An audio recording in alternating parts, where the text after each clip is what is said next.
everyone. Warm welcome to another exciting episode of CF Gold Fireside Chat series featuring business talks. I am your host, Bhairavi Joshi, Head of Marketing at Cyberfrat, and I'm very excited to welcome you all to this insightful session of our Fireside Chat series.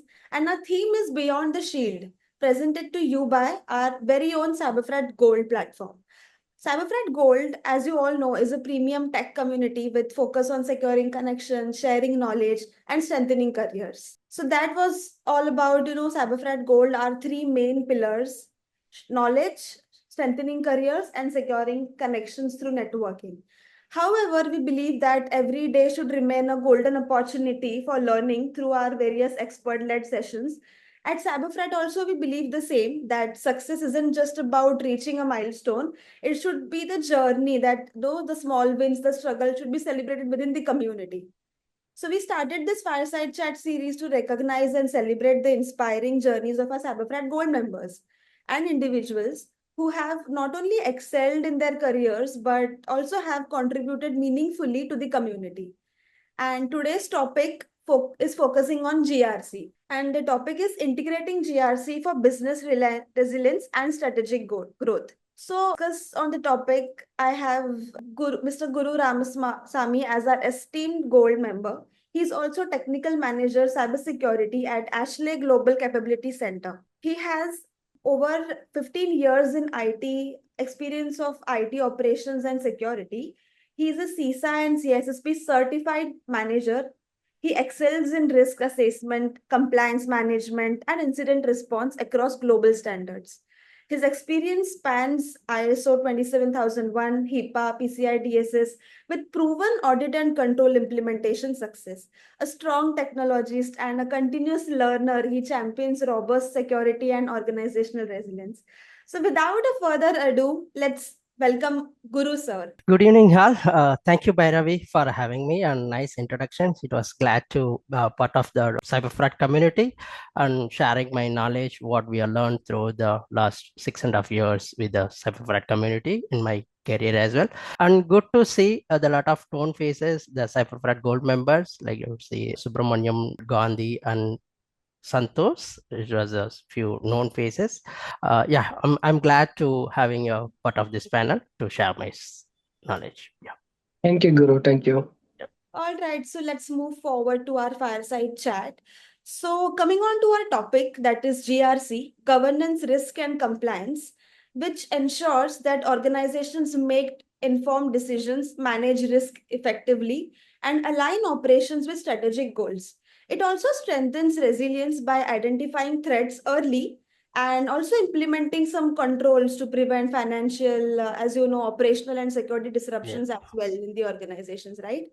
Also, GRC promotes accountability and regulatory compliance, helping organizations, maintain trust, avoid penalties, and operate with integrity. So, I would start with the first question. With the basic, in your view, Guru sir, how has GRC evolved over the last decade, according to you? Yeah. So it was interesting. So what I seen from the if you look back the decade of years, right? So it when we heard the words GRC, it's all about the assessment, continuous checklist, and then frequent audit. That's what we heard during the last 10 years. But the transformation has happened in the recent days as the technologies is emerged, that cybersecurity threats also is emerged, and then what is the regulatory requirements like a DPDPA, GDPR, and then a lot of regulators emerged. That's last 10 years, it was evolved drastically. So to highlight few, right? So it was in early days, it's GRC, it's like working as a silo. It's like only for the IT, right? So that was thing. So when I approached to the SOC 2 audit and other assessment for the other department like HR and then engineering team, it was a part of IT. Why you are asking me to involve into that? What are the what's our part on this, right? So that was the earlier days, but nowadays it was emerged like instead of silos to cross-functional collaborations. Everyone understands their roles in cybersecurity and ensuring the securities of their business, what they are doing. So that's one I would say I have seen in my experience. So instead of working in silos to cross-functional collaborations, and what next? Like instead, it was earlier like kind of checklist, right? So it's based on Excels. The lot of tools was emerged. So to taking a data-driven decision making, that's could one of the evaluation I could say. And next we'll see, right? It's all about the reactive approach in previous days. So when we do that internal assessment, when someone is external assessment as well, is any non-compliance or any findings has been found during that audit. So it was all about reacting approach to, okay, we'll go and fix that issue and all. So now the shift has been emerged instead of reactive to predictive approach. So this is what we are seeing in your futures. So what it may be the potential chance of the threats and then create an impact to the business. The shift has been changed from the reactive approach to predictive approach, taking the necessary actions. So that's what I would say to summarize, right? So earlier it was like a paper-based work, but in recent days it's evolved as a enabler for strategic growth engine. So that's what I'm seeing in my first experience, how GRCs has been evolved. All right. That was a great answer, Guru sir, I must say. As you all know, that GRC enables organizations to make confident decisions by providing visibility into risk and other controls, right? So my next question for you, sir, would be, what are some common misconceptions about businesses and about GRC? Like, how do we, solve that misconceptions, and what are those exactly? Okay, so when we talk about the misconceptions, so first we need to start with what is GRC exactly, right? So it is kind of a framework which help that organization to align with the business objective, the securing the business goals. That's the reality. Instead of the importance of GRC, there are some misunderstandings as well. As I mentioned, it's all about the IT. It's other functions not playing the role to in part of the GRC. Like in securities aspect, it's all about we are talking about the confidentiality, integrity, and availability of organization assets. How we are going to be ensuring that CAA, it's a part of people and process and technology. Yes, I do understand it's the technology has a major junk on this, right? So the technical controls on play, that the people who are like marketing, sales, HR, those processes like security analyst, incident management team, auditing, the executives, those are the people who are will be involving. And the next I would say the process, no matter it's starting with hiring the right resources to the organization, the people who are right skill set and right cultural fit for this organization and for the roles. It's also plays the major role. So I would say there's a misconception, misunderstanding that it's only the play of IT play the major role, but it's cross-functional collaborations need to be done to ensure that securities of that organization. And other one I would say like it is a point in time. GRC we would say like, okay, we do that audit at 6 months once as a different frequency, or maybe the yearly ones, but the survival audits. So that's seen as a single time project, but it's not like that. So even if you have certified as a SOC 2 PCA DSS enabled certified, that someone giving the audit, independent auditors giving that assurance, yeah, particular during the over the period or particular period, it was well established, the controls was effective, they're certifying it. Doesn't mean it's always secure, right? So it needs a continuous improvements also. I would say like one of the famous comedy in Tamil movies, like seventh pass and eighth, 10th fail, right? So when it's always the debate, right? So which is a priority one? It's the compliance or the security. Like I would say the seventh fail pass, it's like a compliant. So 10th fail, it's like a security. Security may fail, or maybe they have the enough zero trust such architecture in place. But if you are not past that benchmark, we are not eligible to do the business, maybe based on that law of regulatory requirement. There is one misconception I would say, like compliance with securities, the debate is also always happen, but the compliance need to be sets the benchmark to run the business in the world, right? So depend on the geolocations what the organization is operating it. So that's what to summarize, right, to highlight, right? So security complaint, it's not equal to security, but it's they have to meet that respective law of land to make sure the business.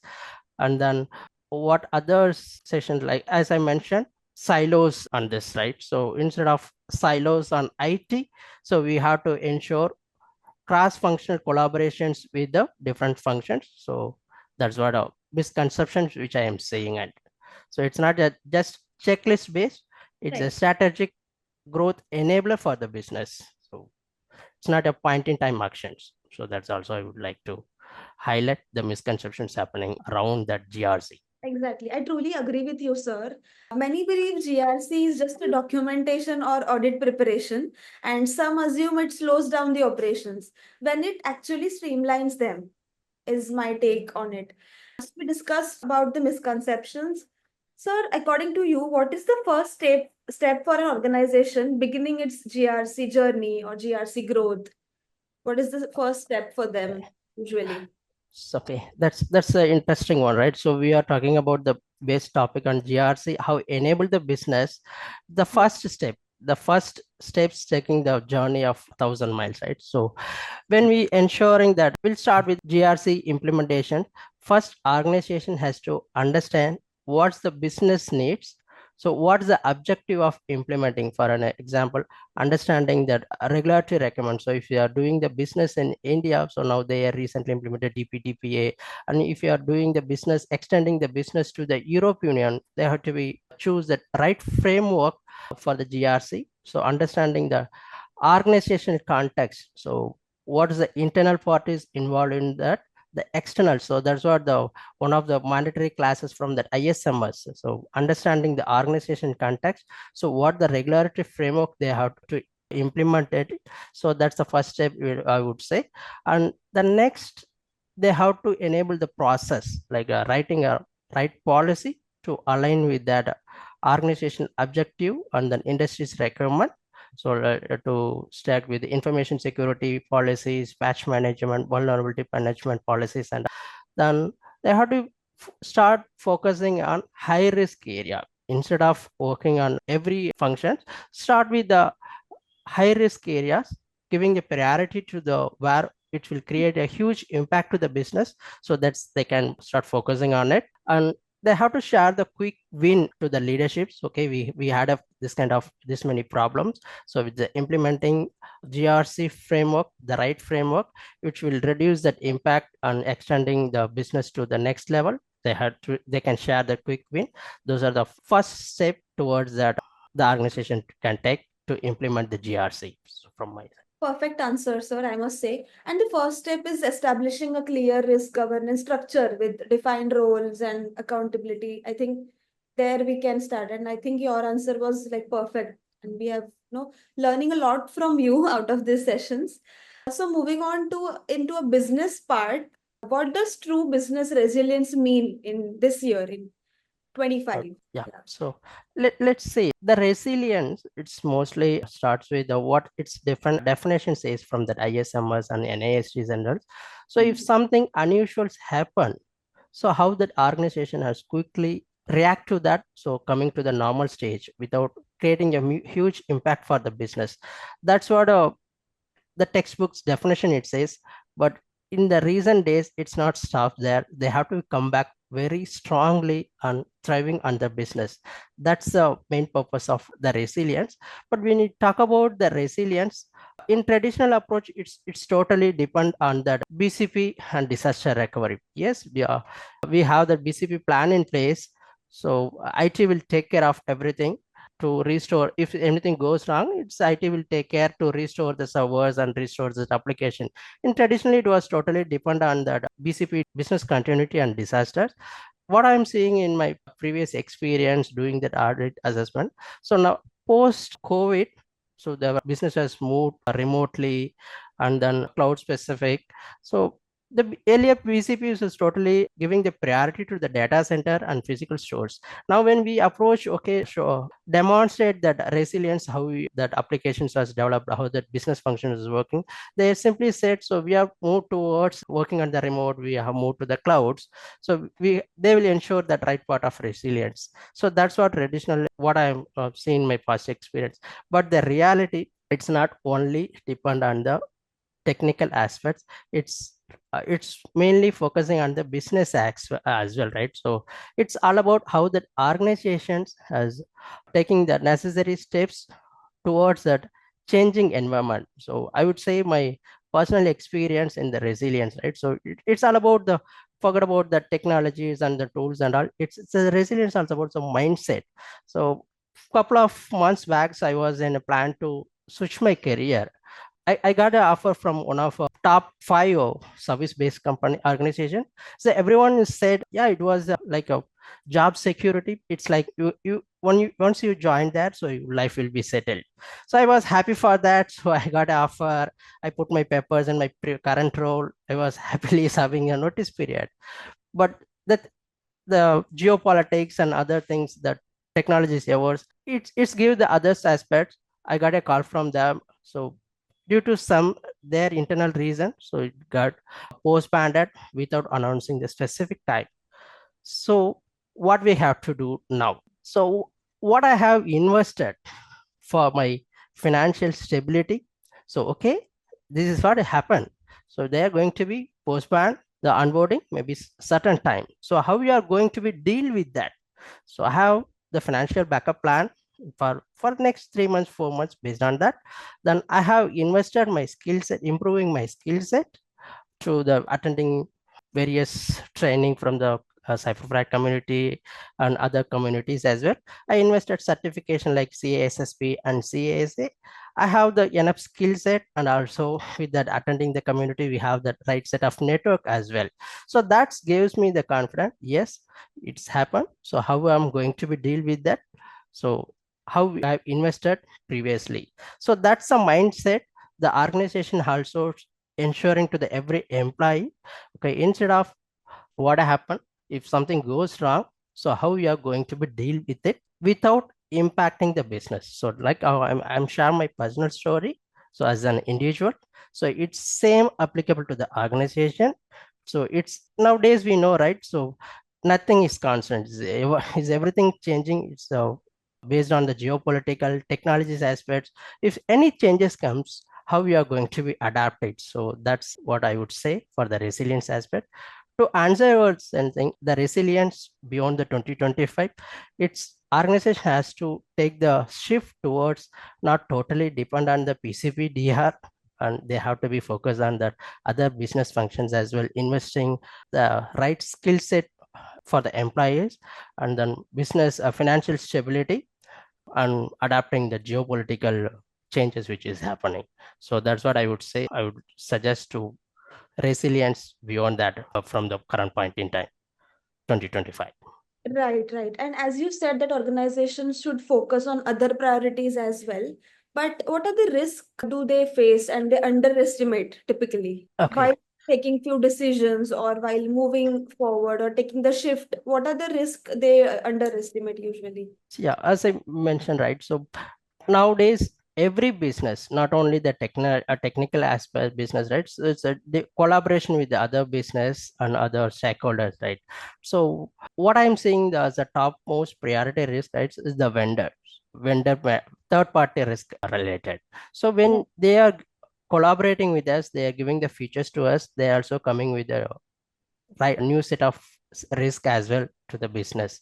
So it was totally underestimated.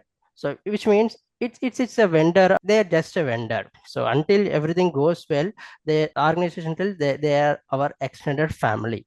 But anything happen, okay, it's a vendor has to take a responsibilities, we have nothing to do it. So that's one of the risks we are seeing, what I am observing it. But even though if you are onboarding the vendor, so for the whatever the business reason. So we have to own that risk.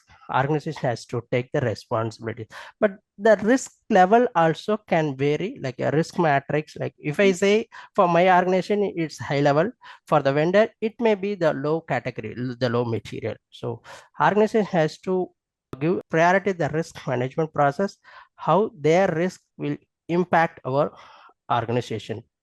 That's one of the risk, vendor risk as a third party vendor risk. It's tightly coupled with the cloud aspects as well, right? So when we are organization moving towards the cloud, there is another one saying in Tamil comedy, right? Ella mele irukkavan pathupom, which means God will take care of everything, right? So if you are uploading to the cloud something, which means the cloud security, cloud service provider will take care of everything, right? So it's a shared responsibility what we are uploading into the cloud. So that's cloud service user has to take the necessary responsibility to mitigate the risk. Whatever their infrastructure, what's there comes under their purview, the cloud security provider will take care of that one. So these are the risk I'm saying it.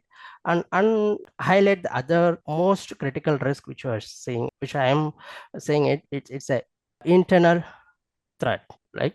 So my wife usually used to say with my kids, like they are my amurdam and visham to me, which means they are the nutcat and they are also poisonous for them. So they, my kids will make her happy to when spending a time with her, but they also make her dry out, be taking out taking her energy out of it, right? So the reason I'm trying to collect with, right, when we say the people are the most valuable asset for that organization, it's Right. another way they are the weakest link and the securities as well, right? So we have to invest them to create the right culture for the for security awareness.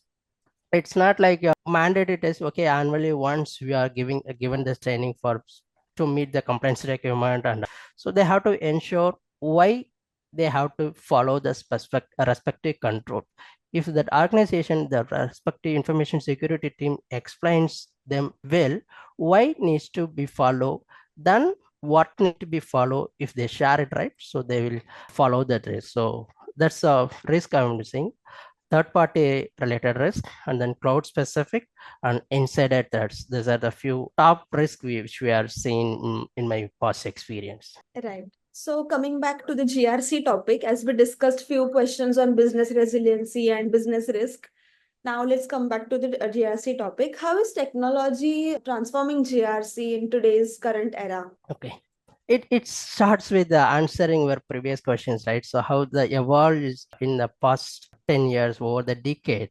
So instead of checklist, we are having the enough tools in place to do that analysis, right? So for example, when we are getting a logs from the different sources, it's a difficult to analyze for manually, but the technologies which enables make the job easy to data analysis aspects and quickly detect that threats to for the decision making.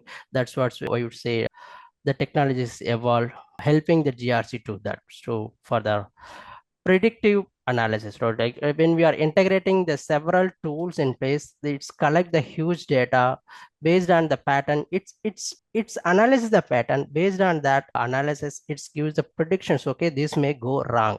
So it's flag that where, so it gives the notification to the respective incident response team or SIM team. Okay, this is what something's happening there. So go and check immediately. And also this technologies evolve, giving technology tools giving the based, right? So instead of human go and respond to that, so it's a tool will give the respect necessary action to reduce that impact, then human will, the respective role players will come and take that respective corrective actions. So that's what I am seeing, that technology is transforming the GRC's aspect. So and then the next I would say the continuous monitoring. The so when we say it is a point in time, when we discuss, right, it's a 6 months, 1 year once we have performed that assessment. But when we are integrating with the multiple tools, multiple assets, multiple applications, it gives a real-time alert to take the necessary actions. Those are the few I would say. Yep. Right. And there is automation, there is AI driven insights currently. technology taking the part in GRC currently. So I think, yeah, it's a great thing that technology is evolving with GRC aspects as well. Also, sir, Yeah. what role do AI and ML play in risk forecasting in GRC, according to you?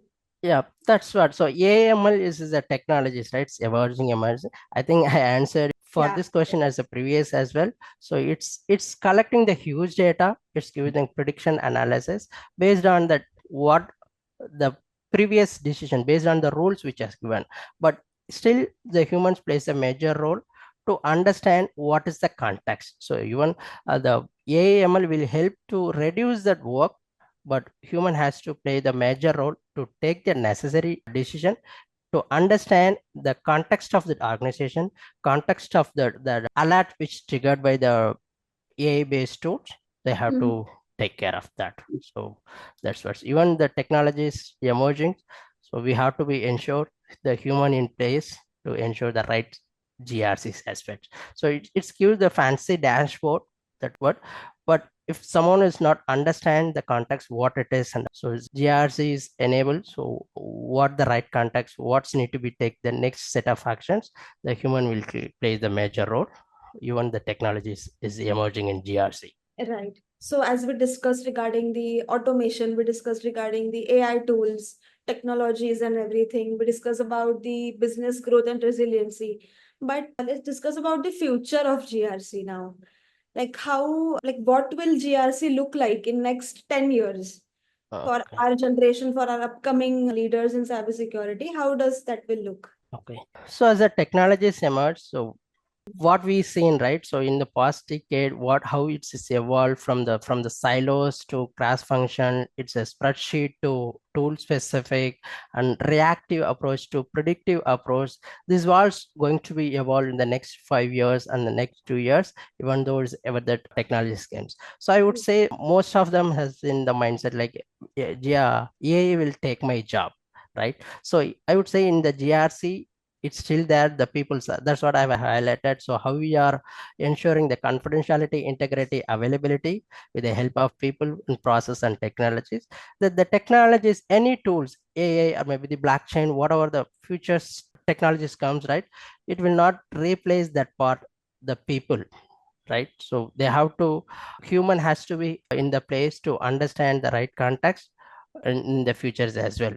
So that's what I'm saying. So it will transform the GRC's role to take the necessary actions and quickly predictive based.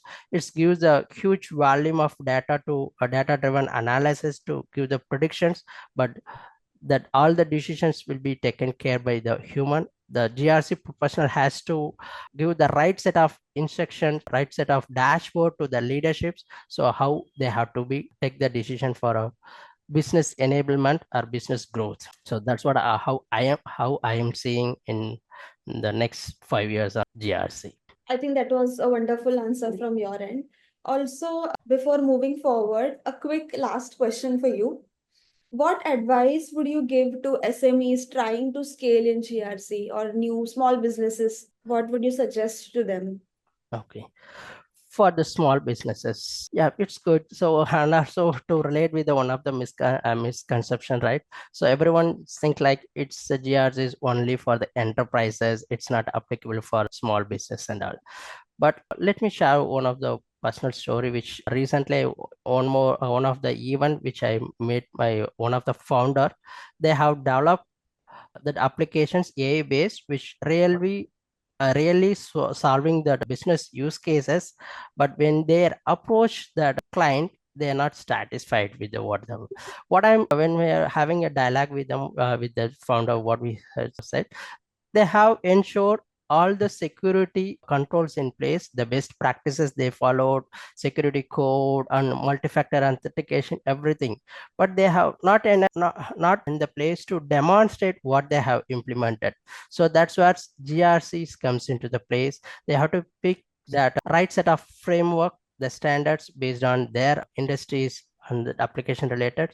Once they implemented the controls, they have got that independent certifications like ISMS, SOC 2 report, PCI DSS. Based on that, it's give that assurance to the customers okay, they have the enough right set of controls in place, we can go to sign the deal with the customers, right? So that's what I'm seeing in the small scale industries also struggling to demonstrate what they have developed on that. So if they are yearly adapt the GRC, it will take them to scale up their business. So that's the advice I would say for the small business. Instead of investing on the huge tool, starts with the basic, like how we are discussing, right? So right set of industries, high level priority, high risk based, right? If they target that one, so it will really helpful for them to business has to grow. All right, I think that was a great answer, and I have got a lot of insights to take from this discussion. Also, all right, now to make this conversation even more engaging, it's time for a quick rapid fire. So Okay. I'll just ask a few questions to you, sir, and you have to answer within 5 seconds, less than that. Okay. Okay, all right. Okay, so one word that defines your leadership style. Trust, creating the trust with the Oh, team. And that's great. A book or a podcast that shaped your thinking about success. Any book. mostly I'm the podcast lover. So instead of reading the book, so you want me to mention the podcast name? Yes, you can suggest it to our Yeah, audience when we okay. can have a look. Dr. Eric. So I would love that podcast. And most importantly, I will hear from the Cyberfrag webinars every day. Yeah, every week, right? So that's my consisting. That's where we are learning. So what I'm share my knowledge, right? It's all learned from that every Cyberfrag event which you all organized. That's one of the We really couple of. appreciate your inputs into this question. Yeah. Thank you. Also, one tech trend you believe will dominate the future. Yeah, it's obviously AI. So we are not sure it's going to be burst or not, but as we have to be adapt as far we to changing the environment, we cannot say standing alone. We have to be follow the trend, which is AI is evolving. We have to learn it to adapt it wherever it's possible. So Perfect. A skill every successful tech leader must master. A skill. yeah, that's negotiation skills and then understanding the business, conveying the changes to the leaderships and then for the teammates as well. So I would say the negotiations right skills for the leadership. Right, that was a great skill, I must say. If you were not in IT, what profession would you be in today? I was supposed to be in teacher. So when if you ask me in the childhood, so I wanted to be the teacher, but I'm taking the same path, maybe sharing my knowledge to the students for the community wherever the possible in the other way. So if You I'm not are in the tech, really a great teacher, sir, and we have learned a lot from you today.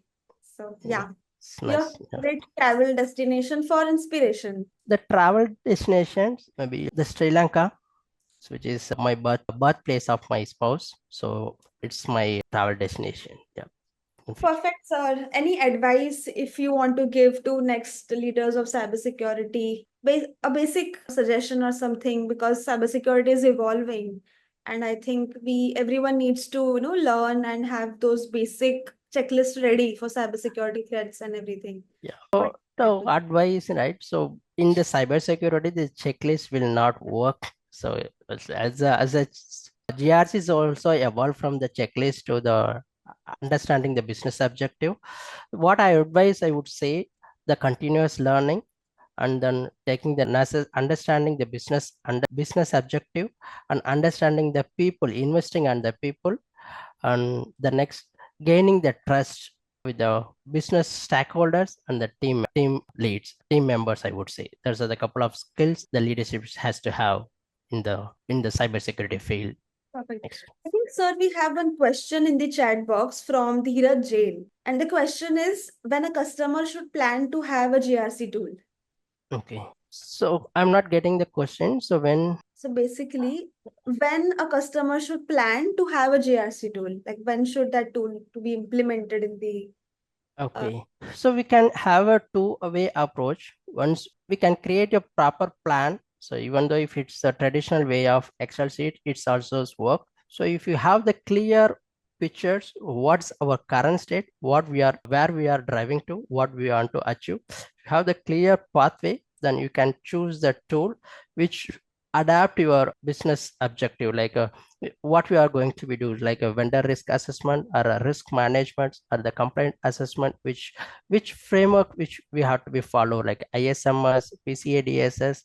Pick the right tool if it's everything meet your business objective. There is most in recent days the tools are giving the unified assessment framework also, so tightly mapping with the different set of frameworks, a different set of standards as well, whichever meets your business needs, so we can go for that, picking the right tool. But even if you are picking the right tool, so we have to ensure the people who are using, the team member using, have to have trained on the skill set to use this tool. So I see a lot of organization as breaking their bank to invest on the tools, but if their members is not trained enough to use it, it should not meet that much efficiency, would say. All right. So for the audience, if you have any questions, you can just put it to the chat box. We will wait for you. One I think there's a one as well.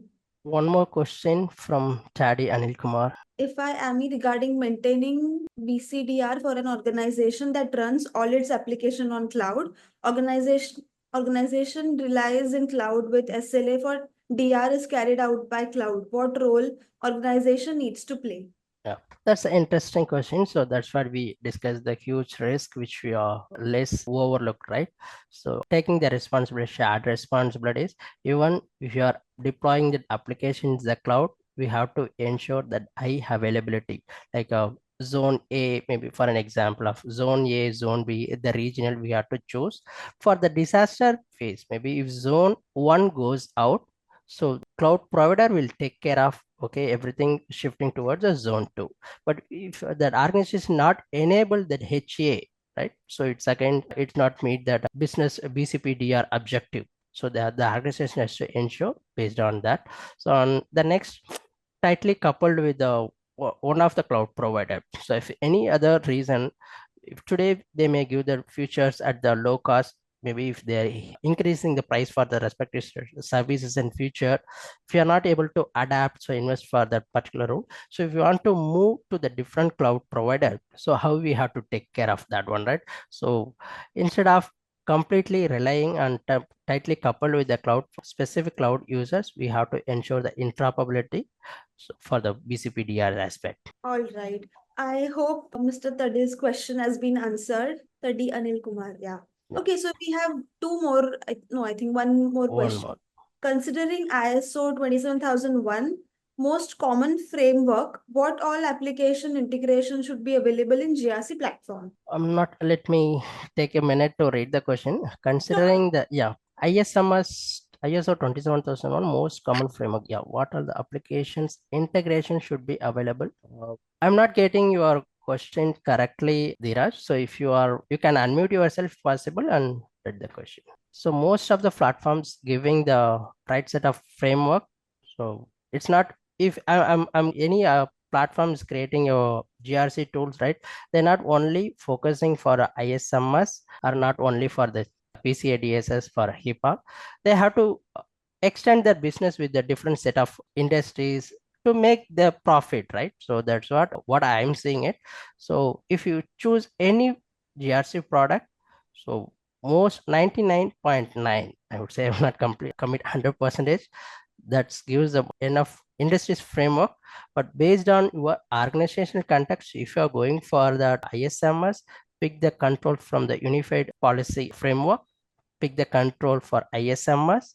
And if you are a healthcare sectors, pick the controls for a HIPAA related. It's up to the business context, I would say. So, Mr. Guru, my query is related, like GRC tool provide various application integration, like with cloud, maybe AWS, Azure, GCP, maybe Entra ID or AD platform, maybe GitHub or all these development platform. So now GRC tools are competing with each other, that they are on SaaS platform, they are providing various application integration. So as I mentioned, ISO 27001 is the most commonly followed framework in India. Okay. So what kind of integration will definitely help customer reduce their time that they should consider before going for any GRC application? Okay. So instead, every cloud platform, right? So giving their own services, like their compliance and security framework related tools. So we can also adapt if it meets our requirement. So to choose that ISMS, irrespective of ISMS, HIPAA, or PCI DSS, we can adapt the best practices, best controls. Maybe if it's ISMS says the two-factor authentications, PCI DSS and HIPAA also same set of controls. If you integrate those controls, mapping will help to reduce your time and effort and repetition of work, I would say.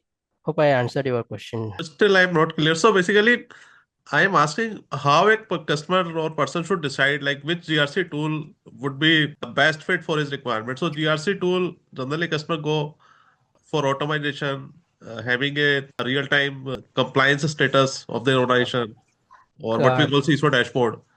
got your questions. I'm not going to advocate any of the tool name, but it's totally depend on our budget, our requirement, the what features they have giving it. So that's a clear-cut answer for you all. Do you suggest that organization which are going for ISMS or ISO 27000 framework first time?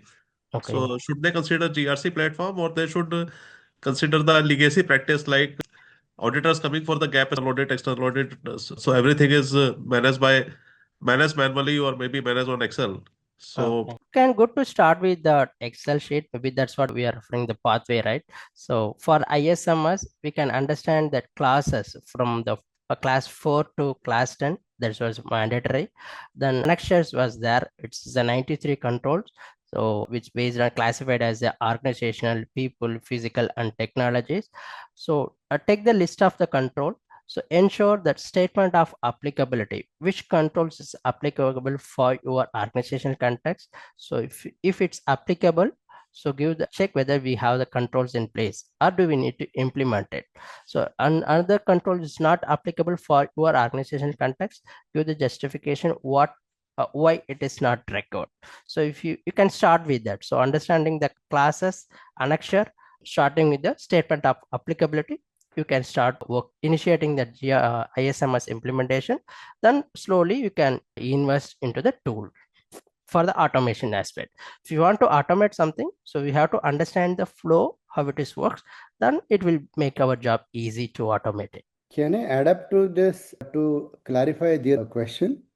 I think probably I'm still not sure whether he's really understood, how does he kind of evaluate whether which product or whatever. That's a later part. I think conceptually, Guru, if I may, I will probably clarify.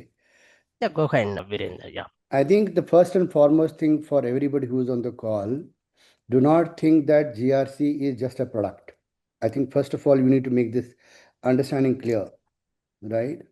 You have to see the evolution of your environment and you have to see the fitment of whether you have multiple business functions, business processes, what are the values, all of that stuff. Then you may have to look at, if suppose for example, there are two ways to look at it. One is bottoms up and second one is tops down. When I say bottoms up, like say for example, people typically do not go from tops down. They typically adopt a bottoms up approach. What I mean by that is, like say for example, organizations would have implemented ISO 27001. Maybe if it is a bank, they would have implemented PCI DSS controls. If there would be somebody else, they would have probably done ITGRC, ITGC controls. Now, all of this requires some kind of a governance, right? Which means that I need to know what is the structure, what are the roles and responsibilities that has to be played by the people, by the stakeholders. And then I also have to have some kind of a management in a direction so that it is done on a continual basis in a proper manner, which is also kind of reviewed on a regular basis, periodically reviewed, all of that stuff. Third is that in order to make sure that you have a reasonably good control, you need to also do a risk assessment. Now that could be probably from IT, that could be from, let's say for example, you have something related only to the technology. There is something that you will have to come from tops down from a BCP standpoint, because BCP doesn't have anything to do with the ITDR function or a portion of the stack.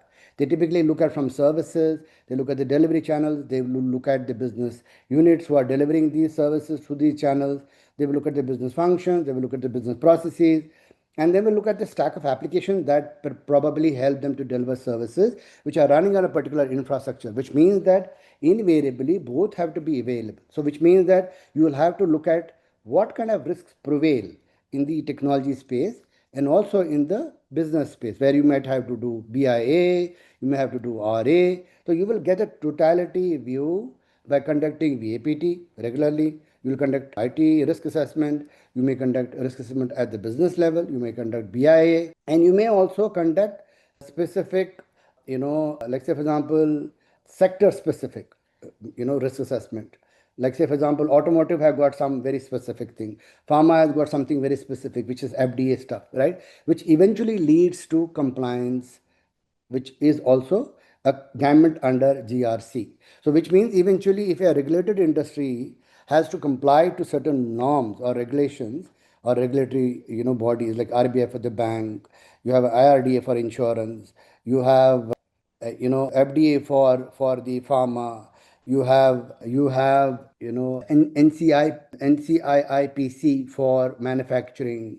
So there are many such controls which probably will have to be maintained in conjunction with how do we maintain governance, how do we maintain risk, and then how do you maintain also compliance to the regulatory bodies. If you have all of this, how do you sum it up? Is the topmost layer which GRC provides to you, binds it together, making sure that there's an alignment from the top to the bottom, ensuring that every stakeholder delivers the value back to the organization. All right. Thank you, Virendra sir. And sorry for interrupting you. I think we have just, 5 minutes. I'm done. I hope it has answered or clarified questions. It was a great insight shared by you, and we'll surely plan a session with you as well. I think you have shared quite Thank you for having. amazing insights here in this forum.